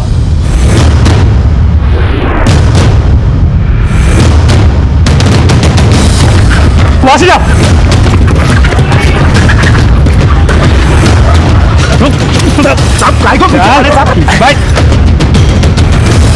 क्यों मारा था अनिल को? मार क्यों रहा था अनिल को? 2 साल से अपन का छोटा भाई कैलाश घर नहीं आया और अपन को पक्का मालूम है अनिल ने उसके साथ कुछ किया है। 2 साल पहले अनिल ही उसे अपने साथ लेकर गया था। कहाँ लेकर गया था? मेरा भाई केटी कैटरिंग में अनाज सप्लाई करता था। वहां उसकी मुलाकात केटी की बहन पूर्णिमा से हुई। उन दोनों को आपस में प्यार हो गया, लेकिन ये बात केटी सेठ को मंजूर नहीं थी और उसने एक दिन अपने खास ड्राइवर अनिल को बोलकर कैलाश को घर बुलाया। शंभू भैया देखिए, आप नाराज मत हो, ना ही परेशान हो। जरा मामला ठंडा हो जाए, शांत हो जाए, मैं आपको अपना पता दूंगा, एड्रेस दूंगा, आपको बुलाऊंगा भैया। अरे काय को इन बड़े लोग के चक्कर में पड़ता है कैलाश? ये लोग भरोसे के लायक नहीं होते हैं। बोलते कुछ और है और करते कुछ और। भैया देखो, अगर ऐसी बात होती ना तो पूर्णिमा मेरे लिए अपनी गाड़ी नहीं भेजती, अपना खास ड्राइवर नहीं भेजती। भैया मैं तुरंत पहुंचते ही आपको फोन करूंगा।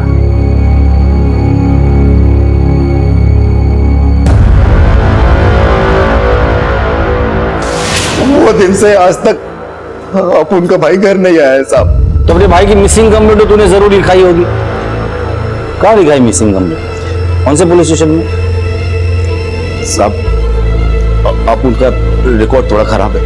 आप उनको अच्छी तरह से मालूम था अगर अपन पुलिस स्टेशन जाएगा तो पुलिस आप उनकी फाइल खोल के बैठ जाएगी। जब कैलाश घर वापस नहीं आया तो मैंने केटी सेठ से बात की। मालूम वो क्या बोलता है, तेरा भाई जाने और अनिल जाने, मुझे उन लोगों से कोई मतलब नहीं। उसके बाद अपन ने पूर्णिमा से मिलने की भी कोशिश की, लेकिन मिलने को नहीं पाया। अनिल ने भी केटी की नौकरी छोड़ दी थी। बस उस दिन से अनिल के पीछे कुत्ते के मुंह पे पड़ गया अपन। एक दिन वो हाथ आया। किधर है? चल बता किधर है भाई? अबे क्या बताएगा, बोलना। उस दिन हिसाब नहीं कर पाया था, इसलिए दूसरी बार मौका मिलते ही अनिल को जलाकर मार डाला। नहीं साहब, अपन उसको मारना नहीं चाहता था, खाली इतना पूछना चाहता था अपन का भाई किधर है? ए शंभू, ये रोने धोने का नाटक बंद कर, बहुत शातिर है। लेकिन तूने बताई हुई एक भी बात अगर झूठ निकली ना तो यही उल्टा लटका कर मारूंगा। पुलिस क्यों अनिल की 7 साल बीती जिंदगी की जांच में लग गई। अनिल और उसकी पत्नी सरला की हत्या हो चुकी थी, नीलेश गायब था। सवाल अब भी बड़ा ये था कि एक मामूली ड्राइवर की हत्या क्यों की गई थी और उसके पीछे क्या राज था।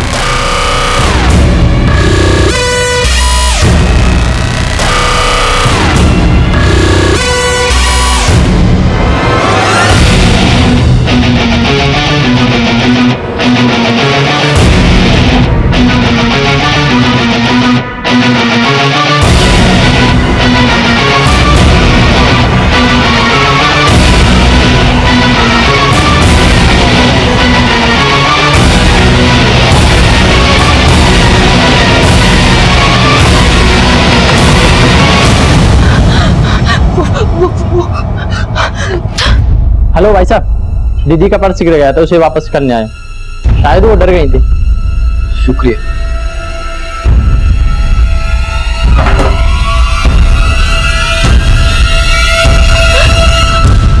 और कितने दिन चलेगा ये सब? तुम बोले थे कि कुछ दिन में सब ठीक हो जाएगा, कब ठीक होगा? अनिल और कैलाश को तो तुम जानती ही हो। जी, अनिल मेरे बाइक का ड्राइवर था और कैलाश भैया के कैंटीन में राशन सप्लाई करता था। जब भैया घर पे नहीं होते थे तो मैं भी उनका बिजनेस देखती थी। तभी मेरे और कैलाश के बीच में दोस्ती हो गई और वो दोस्ती प्यार में बदल गई। मैं कैलाश से प्यार करती थी। जब भैया को इस बात का पता चला तो उन्हें अच्छा नहीं लगा और उन्होंने कैलाश को काम देना बंद कर दिया।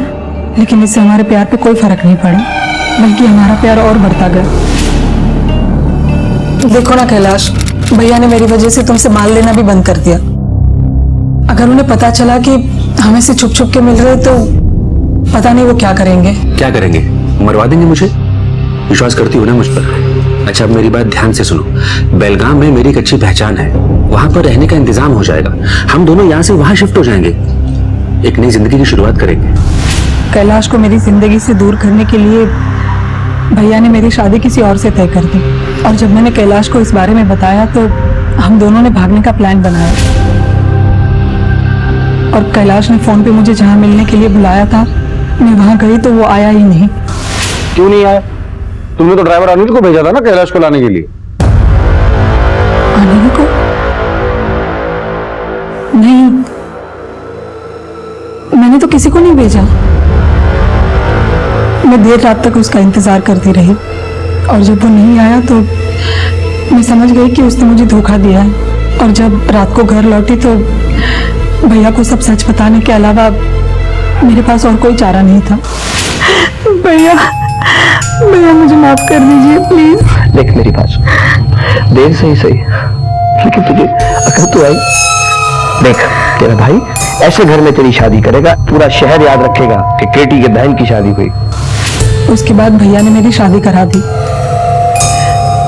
और मैंने हमेशा के लिए कैलाश को अपने दिमाग से निकाल दिया। माइकर, इन दोनों को जानती हो? मैं इनमें से किसी को नहीं जानती। ठीक है।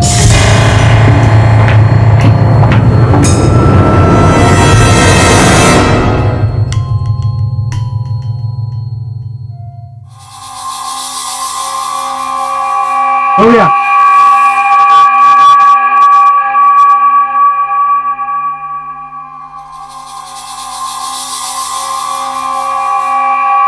मैडम, खुले पैसे तो ले लो।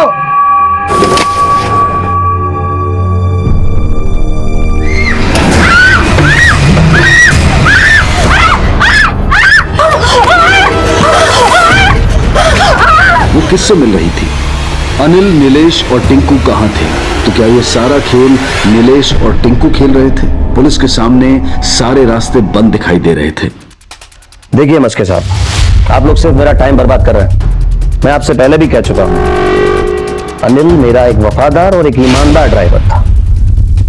मैं खुद उसे यूपी से मुंबई लेके आया था काम के लिए। केटी साहब, तो ये आपका ईमानदार और वफादार ड्राइवर अनिल के साथ वो खुद नौकरी छोड़ के गया था या आपने निकाल दिया था उसे? खुद गया था भाई, अपनी जिंदगी में कुछ करना चाहता था, कुछ बनना चाहता था। और ये कैलाश, उसे क्यों कैलाशवासी कर दिया? कहाँ भेज दिया इसे? 3 साल पहले हमारी कंपनी के लिए फूड और खाने का सामान सप्लाई करता था, लेकिन उसका कस्टमर्स का बड़ा कंप्लेन आने लगा मिलावट के लिए। भाई हम लोग ईमानदार काम करते हैं एकदम ईमानदारी से। बस मैंने उसे माल लेना बंद कर दिया, सिंपल। ये माल में मिलावट करता था या रिश्तों में मिलावट करता था? मस्के साहब, आप कहना क्या चाहते हैं? पूर्णिमा आपकी बहन, उसके साथ कैलाश का अफेयर था जो आपको बिल्कुल पसंद नहीं था, इसलिए आपने आपके ड्राइवर अनिल को उसे बुरा नहीं लेके भेजा था और कैलाश को मार डाला। ये बात अनिल को पता थी, अनिल आपको ब्लैकमेल करने लगा था, इसलिए आपने अनिल को भी मार डाला या तो मरवा दिया। मस्के साहब, आप इंस्पेक्टर हैं, इसका मतलब ये नहीं कि आप मेरे घर में आके कुछ भी कहते रहेंगे। एक आसान सा सवाल पूछा है, आसान सा जवाब दे दीजिए। मानता हूं मैं कि पूर्णिमा और कैलाश का रिश्ता मुझे पसंद नहीं था। वो मेरी बहन से नहीं, मेरी दौलत, मेरी प्रॉपर्टी से प्यार करता था, इसीलिए मैंने उसे लात मार के भगा दिया। अनिल को क्यों भेजा था कैलाश को बुलाने के लिए? सर, मैं कैलाश की शक्ल तक देखना पसंद नहीं करता, मैं क्यों भेजूंगा उसे? और अनिल और कैलाश का झगड़ा आप उन दोनों से जाके पूछिए ना। इसे जानते नहीं? ठीक है, जरूरत पड़ेगी तो दोबारा आऊंगा। वेलकम।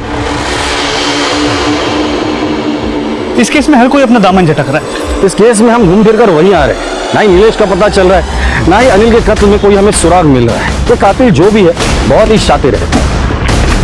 रेगिस्तान में पानी तलाशने जैसा ये केस अब उम्मीदें लेकर आ रहा था, वो दिशा जिसकी तरफ पुलिस का ध्यान अभी तक गया ही नहीं था। सवाल कम नहीं हुए थे बल्कि और बढ़ गए थे। और सरला के बदले किसे जलाया गया था? नीलेश कहां था और कैलाश कहां लापता था? क्या यह वाकई में जुर्म का जाल था जिसमें फंसकर मासूम जिंदगियां बर्बाद हो रही थी? क्या यह जाल पुलिस के लिए भी जटिल होने वाला था? और कौन बुन रहा था यह जाल? शंभू, केटी या फिर खुद नीलेश? सर, नासिक में एक रोड एक्सीडेंट में इस औरत की मौत हो चुकी है। सर, बॉडी क्लेम करने कोई आया नहीं तो उन्होंने ये फोटो सर्कुलेट करवाई। सर, ये कोई और नहीं, अनिल की बीवी सरला है।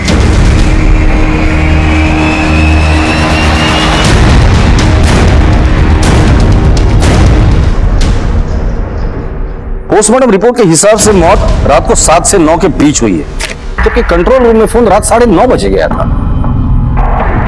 सर, ये भी तो मुमकिन है कि अनिल ने अपनी दुश्मनी मिटाने के लिए नीलेश को मारा और फिर शाह को बचाने के लिए उसकी गाड़ी वहां रख दी। हो सकता है मौत शराब में जहर मिलाने से हुई। लेकिन ताज्जुब की बात है कि उसने बॉडी को जलाया क्यों और आसपास सारी पहचान की चीजें बिखरा कर रख दी थी, जबकि कातिल बॉडी को जलाकर वहां से भाग सकता था। उसने कंट्रोल रूम फोन किया और मौका वारदात पर पुलिस को क्यों बुलाया? शायद पुलिस को गुमराह करने के लिए। पॉसिबल। राकेश, ये सरला कहाँ रहती थी, कुछ पता चला? नहीं सर, हमने बहुत कोशिश की, लोगों को पूछा तो पता चला कि औरत मार्केट में पागल की तरह घूमती थी। किसी को भी नहीं पता कि औरत रहती कहाँ थी। ठीक है, ओके। सर, टिंकू का फोन ट्रेस हो गया। इसकी एक्टिव लोकेशन नासिक के एमजी रोड की। सर, ये एरिया तो पास में ही है। चलो। अरे हाँ, बोल रहा है ना, कल आ रहा है तुमसे मिलने। चलो बात करते हैं।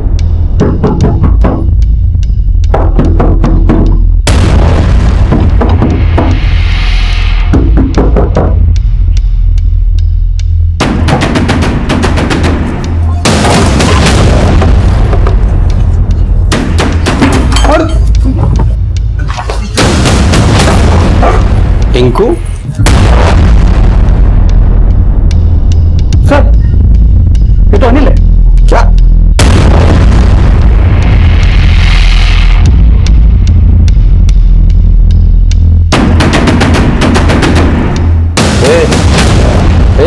अनिल, उठ चल।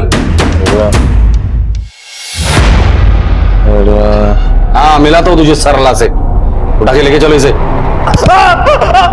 बताते साहब। बोलो। हम बहुत मुसीबत में थे साहब, इन्हीं सब नाटक करना पड़ा साहब। अपने लिए कुछ नहीं किए साहब, जो कुछ नहीं किए भैया के लिए किए साहब। क्या हुआ, इतने परेशान क्यों हैं आप? बताइए ना, कुछ तो बताइए हमें। अरे भैया बताइए क्या हो गया? अरे इतना घबरा गए थे आप? अरे बताइए, काज ने हम ही कौन सॉल्यूशन निकाल दें। वो कहाँ? कैलाश के खून में हम भागीदार हैं। वो भाई शंभू गुंडा है, तो हमें कैलाश के साथ आखिरी बार देखा था। हमारे पीछे पड़ा है, कोनो भी दिन हमें मार देगा, नहीं तो पुलिस में चला जाएगा और हमें फांसी हो जाएगी। हम मरना नहीं चाहते।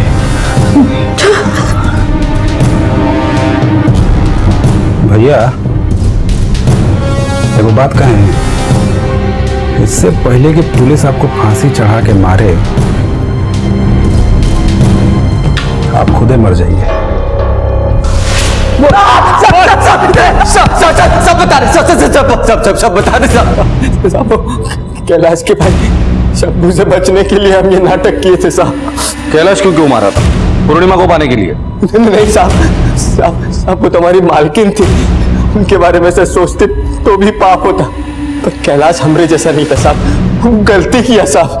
केटी साहब बोले थे कि दूर रहो हमारी बहन से, पर तू नहीं माना, चोरी चोरी मिलता रहा उनसे साहब। जब केटी साहब को पता चला तो उनने मालकिन की शादी दूसरी जगह तय कर दी साहब। पर जब तक मालकिन कैलाश के साथ भागने की प्लानिंग कर चुकी थी साहब। कैलाश कहाँ हो तुम? कैलाश प्लीज तुम कुछ करो। भैया मेरी जबरदस्ती शादी करा रहे हैं। मैं मर जाऊंगी पर यह शादी कभी नहीं करूंगी। तुम जानते हो ना मैं तुमसे कितना प्यार करती हूँ। मैं किसी और के बारे में सोच भी नहीं सकती कैलाश। मैं घर छोड़ने के लिए तैयार हूँ। तुम बताओ कहाँ आना है? केटी साहब हमको कैलाश को भिवंडी वाले गोडाउन में लाने को कहे थे, तो हम कैलाश को मालकिन से मिलवाने के बहाने गोडाउन लेकर। यहाँ कहाँ आ रही है अनिल? पूर्णिमा आ रही है, यहीं पे आ रही है। झूठ बोल रहे हो अनिल मुझसे? अरे नहीं बोल रहे झूठ, मैं जा रहा हूँ यहाँ से। अरे हम पे भरोसा। अरे अनिल छोड़ो मुझे। अरे हम पे भरोसा नहीं है। अरे अनिल क्या है? अनिल मुझे छोड़ अनिल। छोड़ मुझे। पहले उसके भाई से तो मिल ले। केटी साहब हरामखोर, केटी साहब नहीं तेरा काल। इसकी लाश को ठिकाने लगा दे, ज्यादा सोच मत। जी कैलाश की लाश को हम वहीं गोडाउन के पास दफना दिए साहब।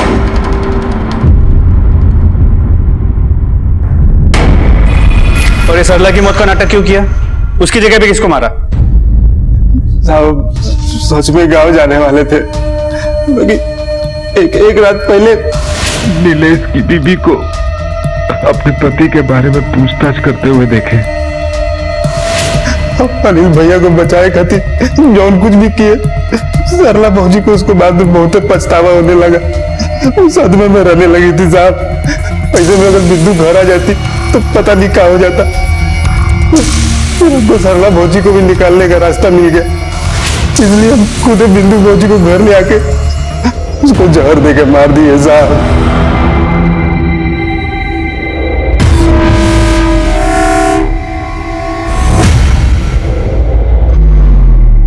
भाभी, बिंदु भाभी, बिंदु भाभी उठे, बिंदु भाभी, अरे ये क्या कर दिया इनको? बिंदु भाभी आंखें खोले, बिंदु भाभी। केटी साहब बोले थे कि किसी को पता ना चले, लेकिन जम्मू में आखिरी बार उसके साथ देख लिया था साहब। वो हमारे पीछे पड़ा था साहब, ढूंढ रहा था, और एक दिन हमें बाजार में देख लिया साहब। बहुत मारा साहब, और ये जान को बहुत खतरा था साहब। खुद की जान बचाने के लिए तूने किसी दूसरे निर्दोष को मार डाला। कौन था वो? नीलेश था ना? हाँ साहब, नीलेश हमारी कदकाठी का था, उसे मारने का प्लान बना। हमने टिंकू को भेजा कि हमारी तरफ से जाके इससे माफी मांग ले। तुम अनिल भैया से गलती हो गई, हमको माफी मांगने के लिए भेजे आपसे। देखो गलती वलती जो है ना वो अपना जेब में रखो, समझे? और हमको इतना कमजोर बिल्कुल मत समझना। ऐसा लपड़ मारेंगे ना बत्ती सी बाहर आ जाएगी, समझे? अच्छा, मारने से आपको शांति मिलेगा? लीजिए मार लीजिए, मार लीजिए, मार लीजिए, अरे मार लीजिए ना। ए नीलेश भैया चलो ना, सेठ का गाड़ी निकालो, चलते हैं। अरे अनिल भैया बहुत ही शर्मिंदा है। अब पता है पार्टी वार्टी का पूरा इंतजाम किए हैं। हमको बोले हैं कि नीलेश को लेके ही आना वरना मत आना। चलो चलते हैं ना। साहब फिर हम उसको अनिल भैया से मिलाने के लिए ले गए। माफ कर दे यार, भाई जैसे दोस्त पे हाथ छोड़ दिया यार, हम माफी दे दे यार। अरे हम तुमको कब का माफी दे चुके हैं, अब तो हमें शर्मिंदा काहे कर रही है बताइए। देखो हम लेट हो रहे हैं, हम क्या है कि सेठ जी का गाड़ी लेके आए हैं, वो ढूंढेंगे कहाँ। ऐसे कैसे? अरे ऐसे कैसे, पहले दो जान तो हो जाए दोस्त के नाम। लो कहाँ है? ये रहा, चलो चीयर्स।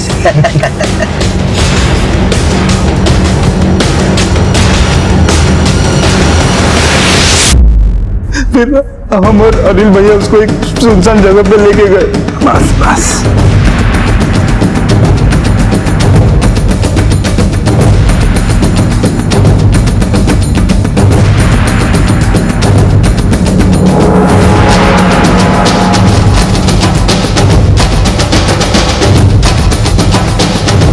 साहब हम सरला के साथ एक सुखी गृहस्थी बिताना चाहते थे साहब, सब कुछ ठीक नहीं चल रहा था साहब।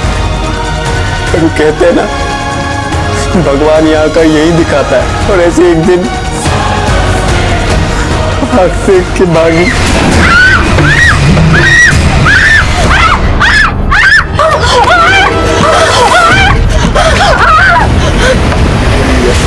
अब जिंदगी भर दोनों यहीं जेल में सड़ना, पर टेंशन मत लो, तुम दोनों को कंपनी देने के लिए तुम्हारे मालिक केटी को भी मैं जल्दी भेजूंगा।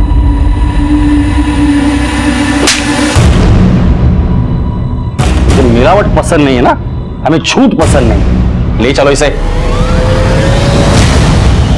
अपनी जान बचाने के चक्कर में अनिल ने पहले नीलेश और फिर उसकी पत्नी को मौत के घाट उतार दिया, लेकिन इस पाप का बोझ वो उठा नहीं पाया। वजह बड़ी साफ थी, ये लोग इंसानियत भूल गए थे और सभ्य समाज में रहकर भी वहशी साबित हुए। सभी ने अपने रिश्तों की बेहतरी के लिए गलत रास्ता चुना, और साथ ही केटी को भी कैलाश के कत्ल के जुर्म में दोषी पाया गया। एक बूढ़ा लाचार बाप अपने इकलौते बेटे और अपनी बहू को खो चुका था। रिश्तों को बनाए रखने और निभाने के लिए दिल को बड़ा करना पड़ता है, सही और गलत की कसौटी पर खरे उतरना पड़ता है, वरना मोह का प्यार का हवाला देकर जुर्म करने वालों की कमी नहीं है, फिर चाहे रिश्ता कितना भी नजदीक का क्यों ना हो। इसी विचार के साथ अब मैं अनूप सोनी आपसे विदा लेता हूं। फिर मुलाकात होगी अगले एपिसोड में एक और चौंका देने वाले केस के साथ। तब तक अपना और अपने परिवार का ख्याल रखें और देखते रहें क्राइम पेट्रोल डायल 100। सबक एक को सीख हम सबको। जय हिंद। इस तरह के और भी एपिसोड देखने के लिए हमारे चैनल को सब्सक्राइब करें और बेल आइकन दबाना ना भूलें।